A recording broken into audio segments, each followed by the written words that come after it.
We are looking at the gift of exhortation.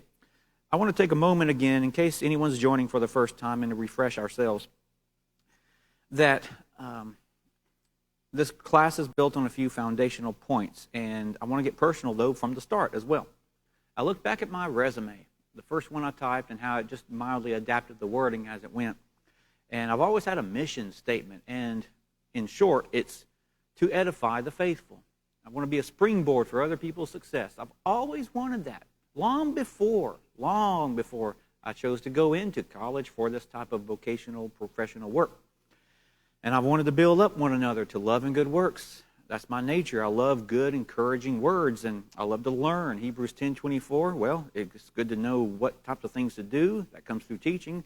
That's what the series can help us with. So I do hope that you are enjoying this special series on this unique topic. It's not often discussed. Greater awareness. This series will help us with greater appreciation, accountability, and clarity to live out our purpose. It's a beautiful thing when each member does his or her part in the congregation. That's beautiful. That's God's design. Beautiful. We are in an interdependent system. I'll get more personal in a minute.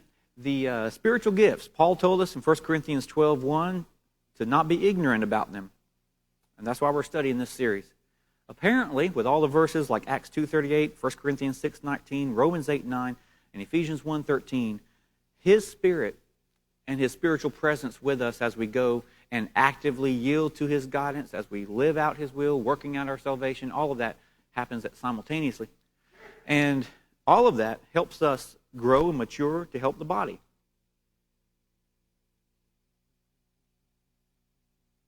In my particular body, I'd like a new one. At least a few parts. We are in the church, and the church is a body, and we are to carry it out. But the question is, what role do we have? I dare say, I'm bold enough to say, that I feel like 70% of the members would do more if they only knew what they were supposed to be doing. Well, this class will help with that. Spiritual gifts, what are they? In this class, we're defining them this way. A God-given ability or skill that enables the recipient to perform a function in the body with ease and even enjoyment while having success. Someone will say, that sounds like a talent? Well, everyone's born with talents, and they grow into those skills and skill sets, natural functions that can be developed. But a spiritual gift might be enhancement of those talents to be used for the Lord's glory. So that's a good distinction.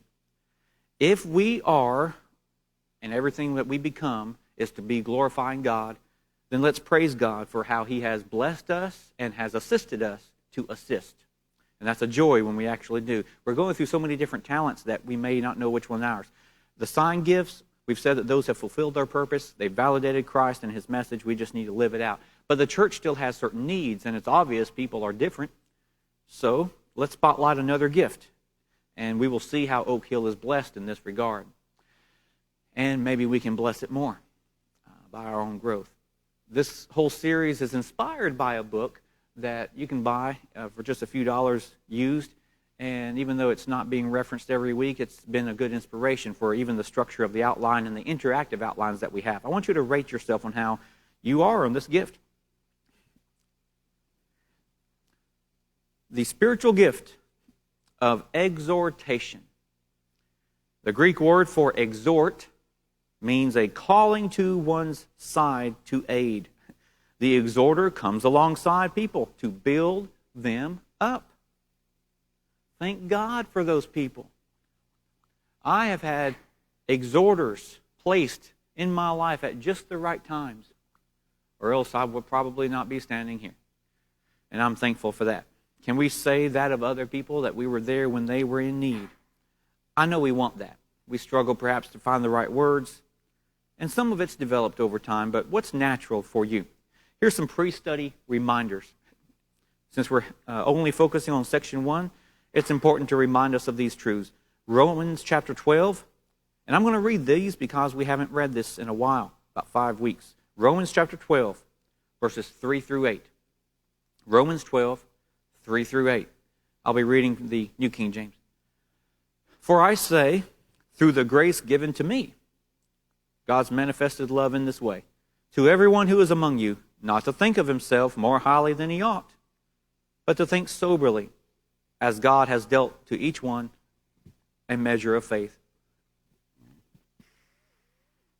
For as we have many members in one body, but all the members do not have the same function, so we, being many, are one body in Christ, and individually members of one another.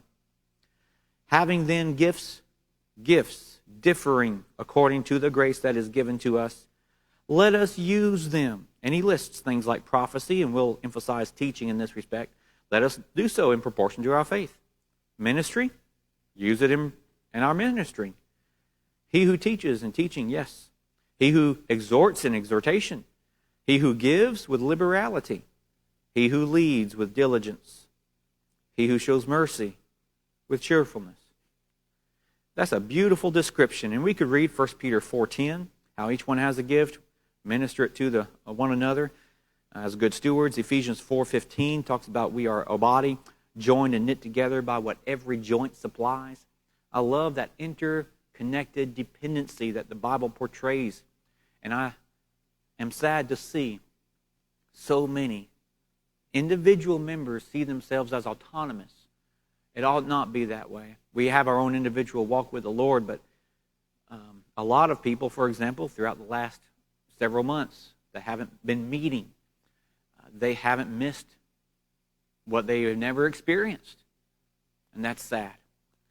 So, it's important to say from these verses, we all are necessary, and we each are working differently. I have a good illustration for you. I'm not much one into sports, but I like this perspective. The baseball scout called up the team manager with an eager report. Boss, I've got the guy. I found the person we need to sign. He's a pitcher like I've never seen before. He struck out 20 batters in a row. Only one guy even hit the ball, and all those were fouls. I'm telling you, we need to look into this guy before someone else snatches him up. And the manager replied, actually, we need to talk to the guy who, against such opposition, actually hit the foul balls. Our team needs more guys who can hit the ball. I thought that's interesting, to have what I say is a healthy, balanced perspective of teamwork, that every person in every position has their function to work well. I have, because of my trail of work and my involvement the past 10 to 15 years, and observations even before that, I guess, I've always resented, never liked, knew there was something wrong with expecting any one person or small group of people to do it all. In the sports world, we understand that a great batter does not have to be a great pitcher, and vice versa. Pitchers need to never lose sleep over or let others berate them for not having a good, comparable RBI or base hit record, because that's not their job, because that's not their role. And again, in the sports world, even in the business world, we understand that. It's not right to be upset with your mechanic because he didn't offer to paint your car. That's not his role. So frankly, spiritual siblings simply don't do so well, in my humble estimation. I hope that you are the exception, but spiritual siblings as a whole might not do as well, if not taught, to apply these concepts to church work. Even though Ephesians 4:16 teaches that each brethren in the congregation, each member, is a joint that supports the body by what it does uniquely. The various operations of the local church are to be primarily carried out by each member's area of giftedness. I have a personal story I'm looking at. I would love to tell you, but quite frankly, it's too personal. I don't mind to show you afterwards, but for class time, I'll just say, it's not good to put someone down for not doing what they're not gifted to do. Instead, build them up for what they are. That makes the most sense. There is much more work to the church than the tasks of gathering, public prayer, communion comments, leading, singing, preaching, teaching. There's much more to church work than that. And there's much more to Christian living than attending but attending is very important. It supports the work in many, many ways, and we know that. We appreciate that mental support, prayerful support. So we learn from Romans 12 that our focus needs to be on the area that we are naturally bent, while conscientiously choosing to improve in the areas that we are struggling in. And I've enjoyed this series because I've also learned that while some areas of ministry I've learned I jokingly say do by the numbers, and I sincerely do those, I've learned something, that if I travel far enough back with the knowledge I know now, I remember what tasks are just not me, but that I've learned, versus what my natural inclinations were and were not. It's been very insightful for me, and I don't need to let this get too personal, but I hope that you are doing the same as you're listening. To say, oh, I've got pretty good at this, or I'm not good at that, and just evaluate yourself. Why am I not good at this? Why didn't I develop this? Was I discouraged before? But is that my natural inclination? Ask yourself all these questions. So far, in just the first two discussions we've had about service and teaching, about a fourth of you may have personally related to that. The enjoyment of your experience of class may have been that you just maybe understand those people more, but that you realize you don't. Some of you strongly related to those first two studies. And the goal of any of these that you score highly in on section 1, the goal is to score low on the section 2 so that you overcome those challenges and have a balanced life in your gift. But in this case, it's okay if you score low. We're just seeing, it's not a score of importance, it's just seeing where you are. And at the end of the series, keep these scores or these numbers, and we will show you how to fill in a bar chart. And you can see a little picture of how you are, maybe the place what you fit in the best. So I've seen that someone else can sometimes do things better, and I have learned to, if someone else is able, willing, there, present, and available to do things that are they're better gifted in, let them do it to the glory of God. I still want to learn and don't want to lose my skills, but let them do it to the glory of God. There are things that I'm more gifted in, and I will focus on that. That's okay. But you might discover tonight that you belong here. Are you a natural exhorter? I'd like to read 2 Corinthians 13:11. Finally, brethren, farewell, become complete, be of good comfort. There's that word, comfort. Be of one mind, live in peace, and the God of love and peace be with you. Be of good comfort. Now, this is where we see a translated word that is the same for exhort that we see in Romans 12. Same word here in this case. Exhort, be of good comfort, exhort. All right, I need that strength like the pressure of a tire when it's low. I need to be exhorted with strength from within. And some brethren are obviously better at this than others. Some people I can't say the same of. We all know those people. You don't have to give me names. But we all have encountered people who I don't think know how to say anything positive. I don't think that I think the world has conditioned them otherwise. And maybe they try. They need to try harder. But some people are just naturally gifted to know just the right thing to say. More so. It just seems to become more natural for them. Hebrews 3:13 says, exhort one another daily, while it's called today, lest any of you be hardened through the deceitfulness of sin. Hey, we need to joyfully encourage each other to stay faithful and to joyfully be faithful, because sin is deceptive. So when we gather, when we share and communicate and fellowship, where would the church be without those exhorters that keep us strong when you walk in the building? Are you the type of person that wonders who's going to talk to me? Or, regardless of past, it's just naturally you think, who's going to talk to me? Or, I can't wait to talk to everybody. I don't want to miss anybody this time. Thank God for these people who strengthen us. With this ability comes extra responsibility. And this lesson in part 2 will examine their weaknesses, and that's going to be I'm going to enjoy teaching on that one more, but this is so important that I hope it blesses you immensely. Here are some 5 characteristics in the last 15 minutes of our class, just simply looking at their strengths. And tonight, let's just, in our minds, appreciate these people, and let's do our best to want to improve in this regard if we don't already rank high and on our own mind evaluate us high on this delusions of grandeur, saying, oh, I'm really good on this and this. No. I started out with a strong desire. That doesn't mean I have the skill, but the desire is there, so we can work on it. The nature of exhortation, the nature of encouragement is the meaning of the nickname that people gave Barnabas. How would you naturally rank on these? 0 is never, and 10 is always. Point 1. Exhorters want to help people. I mean, not just say, oh yeah, I don't mind to help. No. They really want to help people. They are driven initially by this. And those who mature through the trials refine their commitment to make sure they know it's not about them. And that's a beautiful thing to see. There are so few people that seemingly be selfless, but Barnabas was genuinely concerned about people. Acts chapter 4, verses 36 through 37. Joseph, was also named Barnabas by the apostles, which is translated son of encouragement. And it says, having land, in verse 37, sold it and brought money and laid it at the apostles' feet. Oh, he was one of those people that did that. I'm not a bit surprised. When there's people in legitimate need, he was one of those people that did it. And that shows he was strengthened in the gift of giving as well. So that's a good pair-up.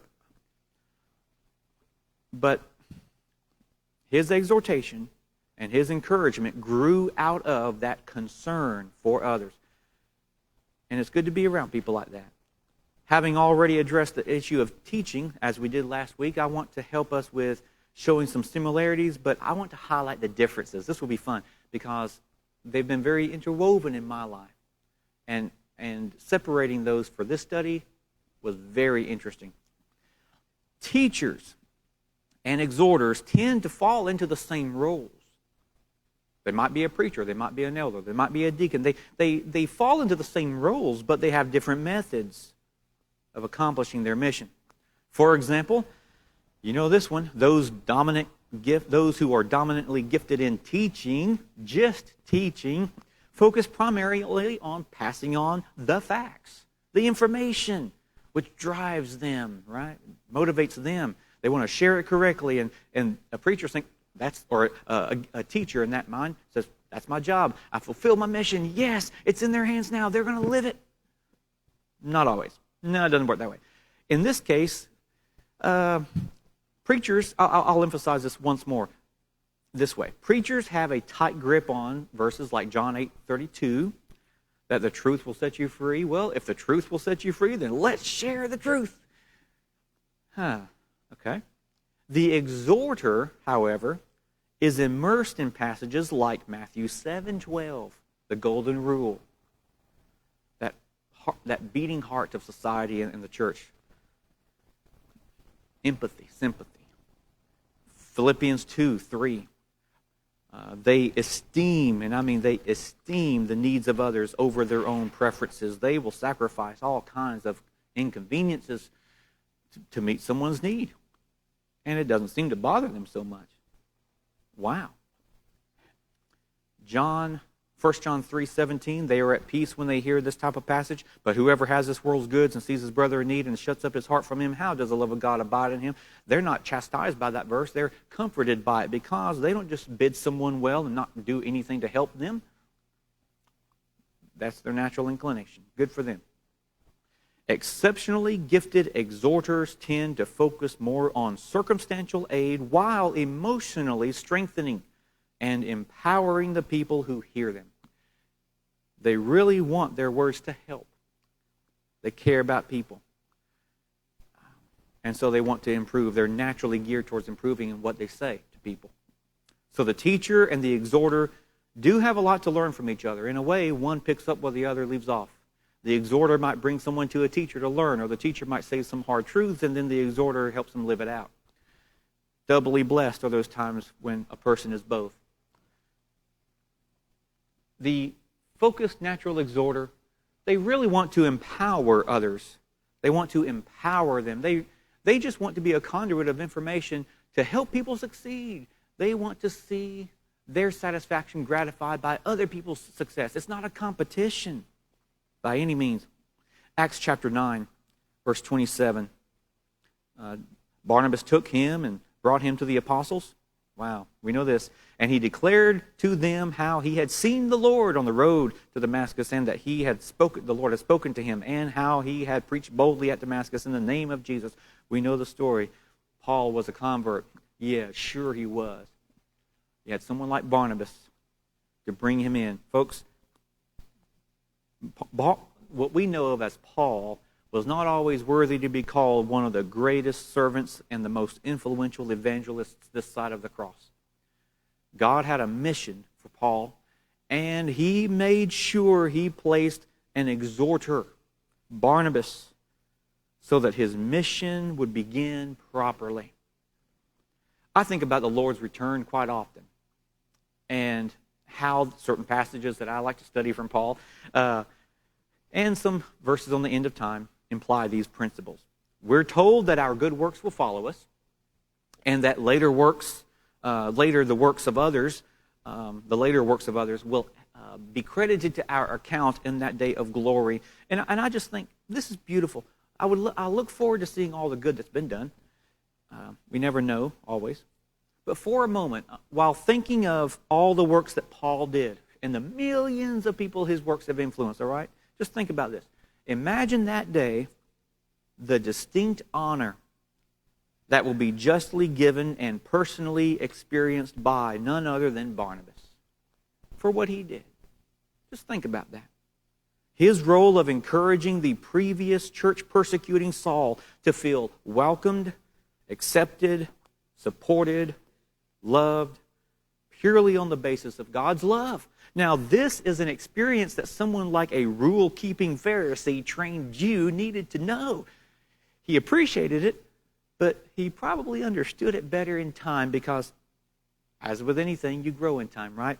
Barnabas was used by God to empower Saul's beginning here, from a feared persecutor to a respected brother and teacher. The exhorter truly wants to see people living victoriously. Their joy is in the success of others. So they exhort. They comfort. They lose themselves in encouraging others.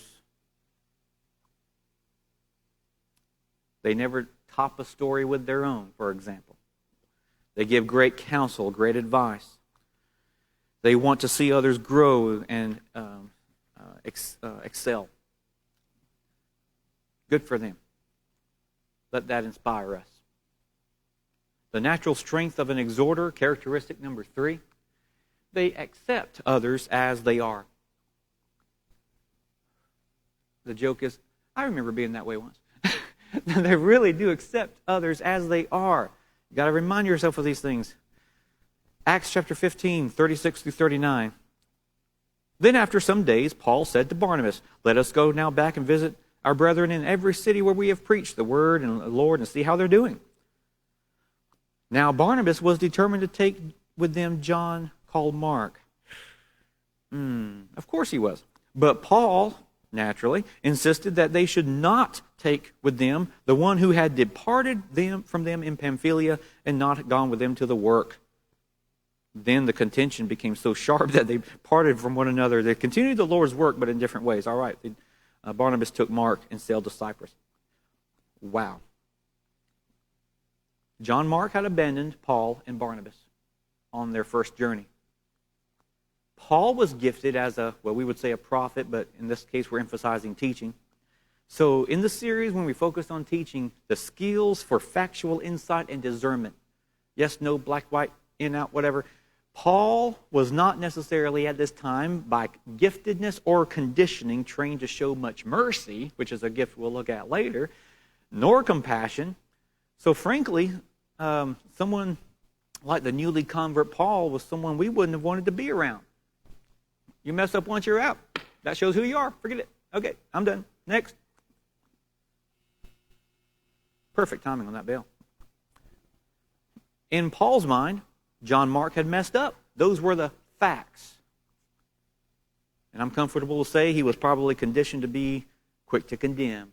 He appreciated what Barnabas did for him and gained respect for Barnabas, but was Paul good at this time to reflect that same type of exhortation and mercy? Sure, John Mark had messed up, but this moment is a fresh moment for have a new start. Teachers are blessed with a mind to think in terms of yes, no, black, white, right, wrong, up, down. And we need people like that to keep us grounded in doctrine. But we need that balance of application for exhorters to bring in. The exhorters, they tend to see the spectrum and what's called a maturity continuum. Yes, this is where they were, this is what they did, but here's where they are, and here's where they're going to go. They're on their track. They're making progress. Be patient. The exhorter often easily sees the unique needs and can carefully help that person in that moment to a point where they accept those difficult truths or even apply them if they know them. That can be a weakness of just a strong teacher or a staunch teacher. Number 4, exhorters focus more on application. Oh boy. Acts chapter 11, 23 through 26. I won't read for time, but it's interesting to see how Barnabas and Paul worked. Now, Barnabas was encouraging people along the way, and in this, whenever Paul was not with him, was Barnabas teaching as much or encouraging them to live out what they know and applying it in their lives? To me, it's one and the same. I've been very blessed with insight this past week. But Barnabas had a different style. He didn't come to Antioch merely to pass on information. Rather, he wanted to produce results. He didn't communicate to the Christians in terms of what they might know or need to know, but he focused on what they needed to do because of what they know. The exhorters and the teachers will both teach and preach, but you can tell by their sermon style what their natural giftedness is. The teachers focus more on conveying the truth, which expecting the hearers to make their own application because it's pretty clear. I chose early on to exhort through teaching. That explains so much. It complicates things, but it explains so much. I relate to this so well. I was quite disheartened when I realized over years of time, that Christians aren't always as passionate to receive needed information from the Scripture, so they're not listening with an ear to how to apply. You really have to spell it out. Which to a teacher, if you explain the truth accurately, that's enough. Well, thankfully, this is where exhorting comes into play, and they can pick up and say, here's how to live it out. They need each other. They would do well to learn from each other. The exhorter focuses on getting the response from the hearers, and I always hope to have application balance, but for example, Sunday you heard me, I employed some of the principles of exhortation more than teaching. It drove me nuts, but it had results. Because that's what I want to do from the beginning, is exhort through teaching. In a way, the exhorter prepares a person for the message. The teacher says, here's the truth. The exhorter says, let's motivate you to live it out because I want you to succeed. Personal note, and we have time for this. My personal desire for entering ministry was to simply edify the faithful. That's what it started as. That really is what it started as. And that's what I want to get back to primarily, I know, unless the Lord guides me differently. But how do I do that? My natural inclination was to employ the method of teaching to exhort, and that blend has helped me see myself and others much more in the past few weeks. This mission and the method have become so interwoven that in my own mind, it's easy to forget how others can operate in the dominant giftedness of one without being tempered by the other. I'll explain. And I'm thankful for this. This is a blessing in my life that I've never noticed until like right now I can understand it better.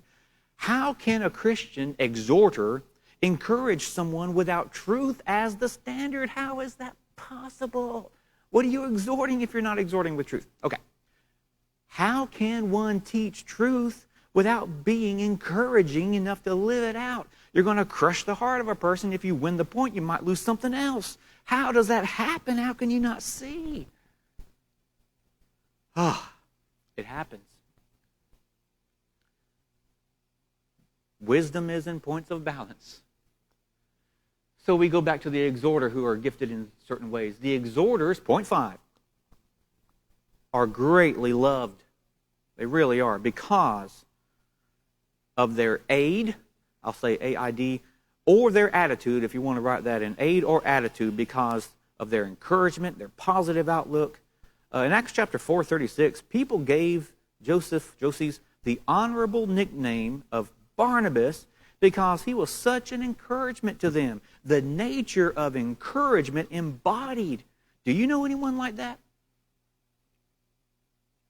I hope that you're in someone else's list. The word translated encouragement is the same as exhortation in Romans 12:8. In conclusion, we're all designed differently. We're all designed, however, to appreciate being encouraged. So everyone loves the exhorter. That makes the world of sense. Doubly blessed are those who, for example, teachers who exhort, anyone who exhorts. Because if you invest in someone's life, and you don't just ask, how you doing? But you invest in a person's life, and they sense that you have lost yourself in caring for them emotionally, spiritually, physically, you're investing in something that will last and grow and build. An exhorter, they're loving, they're forgiving, they're accepting, they're motivating. Exhorters are well beloved. These are some strengths and some blessings of the exhorter, and I hope that we see those more often. I hope that we embrace those principles and try to grow in them. But if you're ranking high, low, middle, average, I don't know, whatever, all of us to some degree do struggle with their stumbles and their natural challenges. So at this point, I'll just say I'm looking forward to part 2. For me, it will be much more fun to teach part 2 because we're going to get deep and really see psychologically they have some serious challenges to overcome. And if they're not careful, can do more harm than good, ironically, because we're going to look at none other than Peter. Oh yeah, everybody loves to pick on Peter. Thank you so much for being here tonight, and it means a lot to me with the prayer having been. I hope that you're encouraged by all, and enjoy the fellowship. Exhort on your way out. All right.